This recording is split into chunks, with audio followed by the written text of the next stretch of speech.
Assalamualaikum warahmatullahi wabarakatuh. Melanjutkan cerita sebelumnya yang telah sampai pada peristiwa hijrahnya kaum muslimin ke Madinah, maka kali ini sampai kepada peristiwa menegangkan detik-detik selamatnya Rasulullah SAW dari upaya pembunuhan yang dilakukan oleh orang-orang kufar Mekah sebelum beliau hijrah ke Madinah. Sebelumnya kami ucapkan terima kasih bagi teman-teman yang sudah subscribe, dan bagi teman-teman yang belum silahkan subscribe channel ini agar tidak ketinggalan video-video terbaru dari kami. Terima kasih dan selamat menyimak video ini hingga akhir. Hampir seluruh kaum muslimin sedang dalam perjalanan menuju Madinah. Hanya beberapa orang saja yang masih tinggal di Mekah karena alasan-alasan tertentu.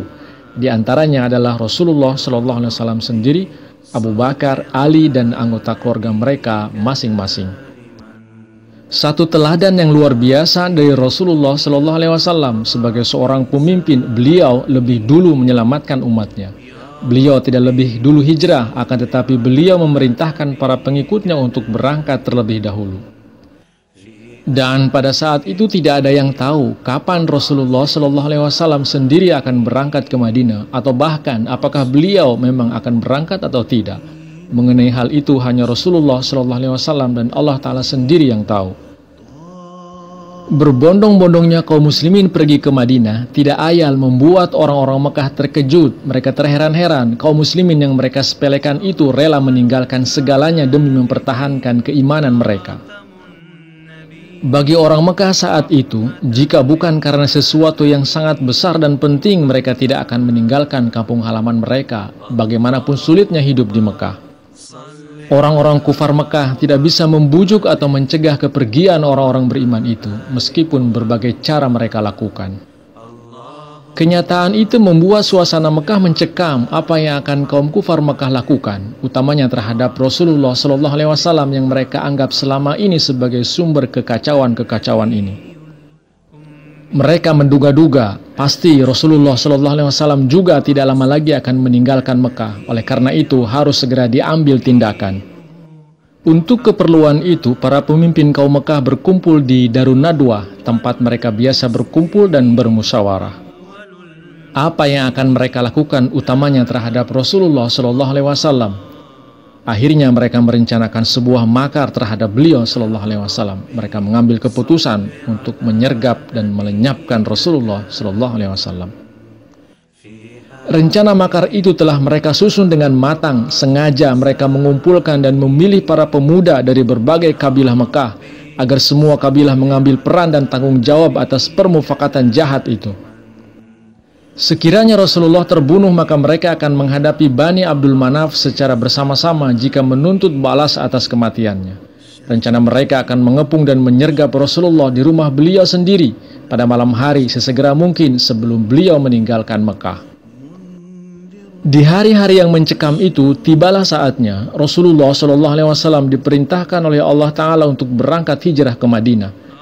Ternyata, waktu yang kaum kufar Mekah tetapkan untuk membunuh Rasulullah tanpa mereka ketahui sama waktunya dengan rencana kepergian Rasulullah ke Madinah. Hari itu malaikat Jibril membawa berita kepada Rasulullah SAW tentang orang-orang kafir Mekah yang bersekongkol untuk membunuh beliau SAW. Beliau kemudian menemui Abu Bakar radhiyallahu anhu di rumahnya untuk memberitahu rencana keberangkatan ke Madinah. Sementara itu, Ali bin Abi Thalib radhiyallahu anhu diminta oleh Rasulullah untuk tetap tinggal di Mekah, menjaga barang-barang yang dititipkan kepada beliau SAW. Nanti setelah Rasulullah pergi, ia diminta untuk mengembalikan barang-barang itu kepada para pemiliknya. Dari sejak muda, Rasulullah SAW telah dikenal sebagai Al-Amin, orang yang terpercaya. Orang-orang Mekah biasa menitipkan barang-barang berharga mereka kepada Rasulullah SAW.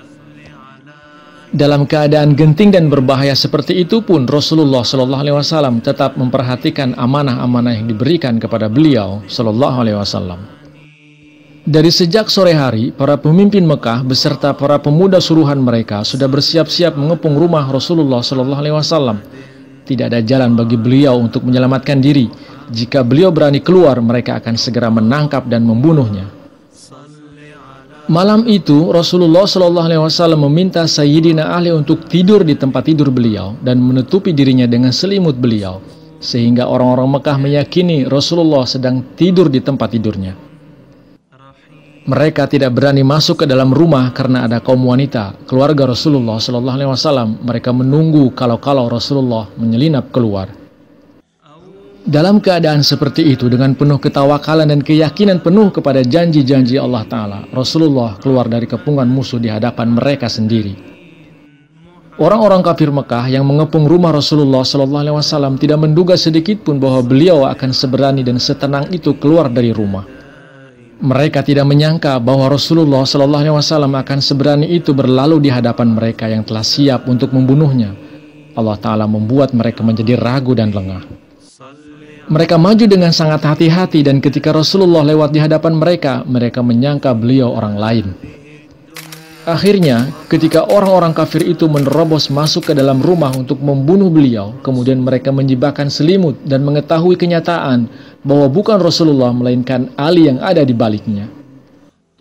Mereka panik dan terkejut. Orang yang mereka buru itu telah lolos di hadapan mata kepala mereka sendiri. Rencana jahat mereka yang telah mereka susun dengan matang itu ternyata mengalami kegagalan.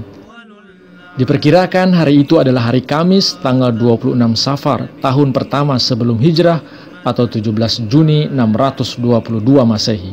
Rasulullah SAW dengan ditemani Abu Bakar radhiyallahu an meninggalkan Mekah untuk kemudian berlindung di Gua Thur. Bagaimana lika-liku perjalanan hijrah Rasulullah SAW hingga selama sampai ke Madinah? Simak kelanjutan kisahnya di video-video berikutnya. Terima kasih. Wassalamualaikum warahmatullahi wabarakatuh.